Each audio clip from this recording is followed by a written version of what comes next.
Hi, welcome to my channel, The Power of Skill. Today, we will discuss the power of sprint. In this video, we will understand what occurs during the sprint planning, the purpose of the daily stand-up, and how each sprint contributes to the shaping of entire Scrum process. So, what is sprint? Sprint is a time box iteration during which a team works on a set of predefined tasks. Sprints are typically short-term, lasting from 1 week to 4. The primary goal of the sprint is to produce a potentially shippable product increment, allowing for regular inspection, adaptation, and the delivery of value to stakeholders. Sprint is commonly used in agile project management methodologies. While Scrum is one of the most well-known frameworks that uses sprint as a core component, other agile methodologies and frameworks also employ similar time box iterations as a part of their management approach. Sprints are indeed designed to break down a project into manageable and incremental units of work, allowing teams to focus on delivering a specific set of functionality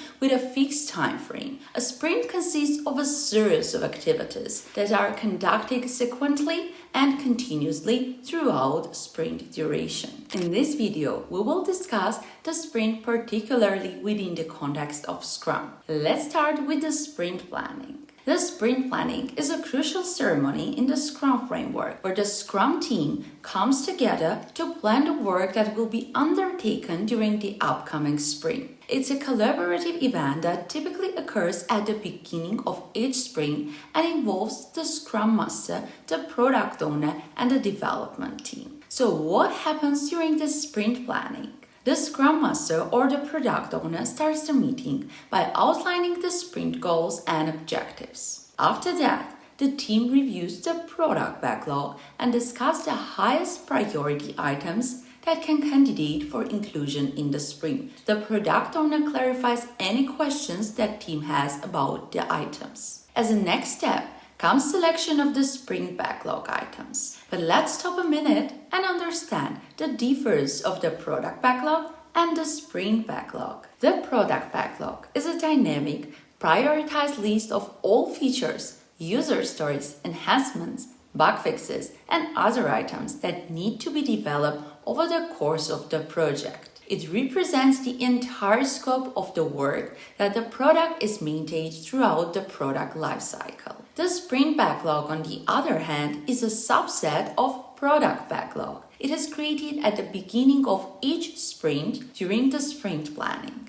The sprint backlog contains a selection of highest priority items from the product backlog that the development team commits to completing during the upcoming sprint. Now let's jump back to the sprint planning process. After reviewing the project backlog, the Scrum team, including developers and the product owner, collaboratively selects a subset of items from the product backlog to include it in the sprint. These selected items become the sprint backlog. After that, the team discusses and confirms the definition of done for the sprint. The definition of done is a set of criteria that each product backlog item must meet to be considered complete. It ensures a shared understanding what done means for the team. Once the sprint backlog is established, the team may further break down the selected items into smaller, actionable tasks. This helps in estimating and tracking progress during the sprint. Then the team estimates the effort required to complete each task or user story. Common estimation techniques in Scrum include story points or relative sizing. This helps the team determine how much work they can realistically commit to the sprint.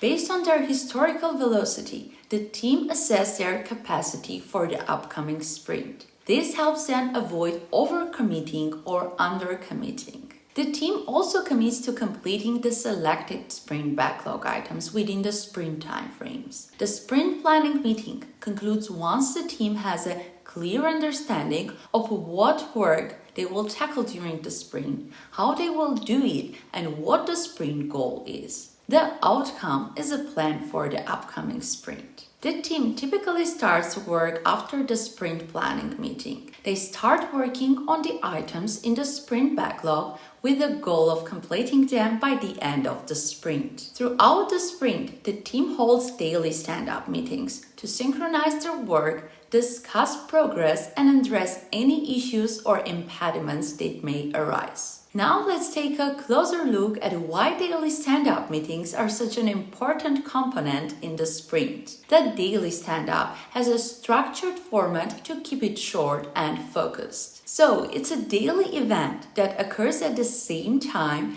and the same place throughout the sprint, usually in the morning. The meeting is time-boxed to a maximum of 15 minutes. This constraint encourages brevity and ensures that the meeting remains focused. When it is an offline meeting, the team members stand during the meeting to keep it concise and prevent it from turning into a lengthy discussion. The daily Scrum is not meant for in-depth problem solving. If a topic requires more time, it should be discussed in the separate meeting. The purpose of the daily stand-up is daily alignment, transparency, quick problem solving, and commitment. Daily alignment helps team members align their work and ensure that everyone is moving into the same direction towards the sprint goal. Daily stand-up promotes transparency by providing visibility into what each team member is working on, what has been completed, and what obstacles they are encountering. Quick problem solving allows the team to identify and address issues or impediments early, reducing the risk of delays or roadblocks. During the stand-up, members commit to what they will work on for the day, promoting accountability and a focus on achieving the sprint goals. A well-planned sprint serves as the foundation for successful Scrum execution, positively influencing not only outcomes of the current sprint,